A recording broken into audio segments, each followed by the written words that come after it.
find your faith and grow it. You got to find your faith and then grow it, because it is impossible to please God unless you have faith. Good morning, everybody.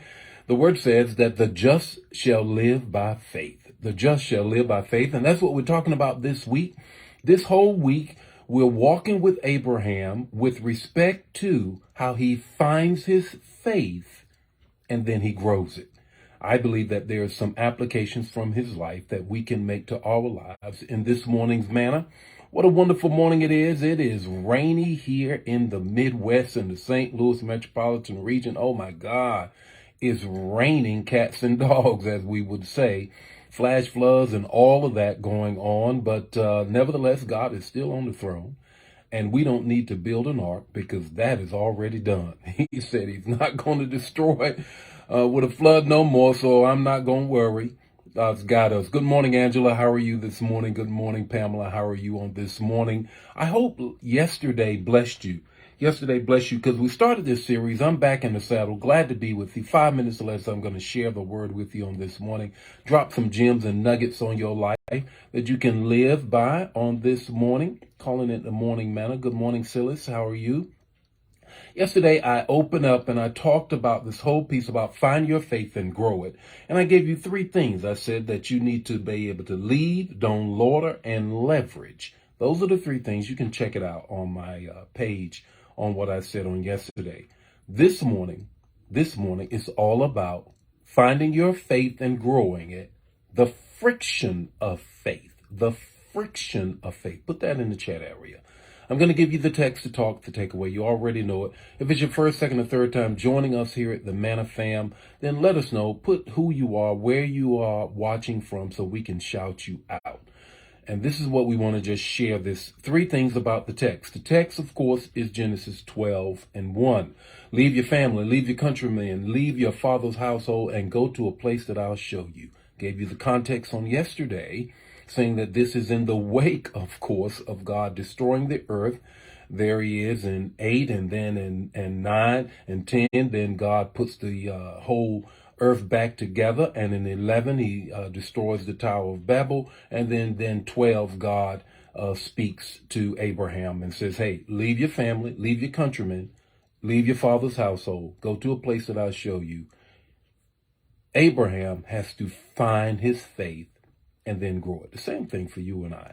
Here are the 3 things that I want to share with you out of this same chapter 12 of Genesis. The first thing in the friction of faith is this. When you run up on some things, you got to know that there's going to be fear. In verse 13, you already know that here is Abraham. He's moving out, and his wife Sarah at the time, she's so beautiful. And the king, or the Pharaoh of Egypt, checks her out and says, look, man, she's bad. Good morning, Mark. Good to see you. She is some kind of bad. I really, who is she?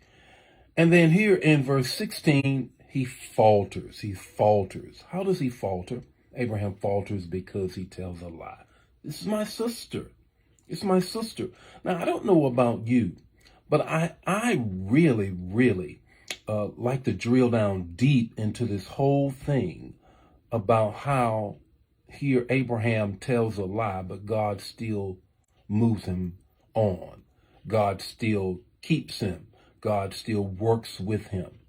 That's grace even then during that time. There's a lot of grace. And that gives me hope. I don't know about you, but there are sometimes I have fear when I'm trying to find my faith. And there have been times when I've faltered as well. But verse 20 in the 12th chapter of Genesis is the gospel. It's the good news. It's the thing that pulls us out. In verse 20 in chapter 12, it says that God then moves him forward. After he falters, after he's fearful, Abraham, who's looking for his faith and leaving his home, God does not leave him. God still works with him. God still holds on to him.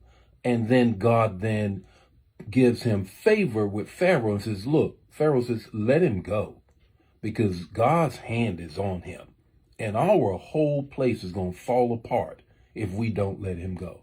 That gives me encouragement with respect to when I'm trying to find my faith, that God is finding me in the midst of that, and he does not let me go. What's your takeaway this morning? In the midst of the fear, of the friction of your faith, and the faltering of your faith, in the friction of it, God moves you forward. Your takeaway is this: faith is not faith until it's tested. Abraham's faith, as he's trying to find it, is put under the test. That's when you know that your faith is growing. The Lord be with you today. His face shine upon you, give you peace. And if you're in the metropolitan area of St. Louis, stay safe today. And I'll see you tomorrow morning with more Morning Manna. God bless you. Share the manna. Don't keep it to yourself. Bye now.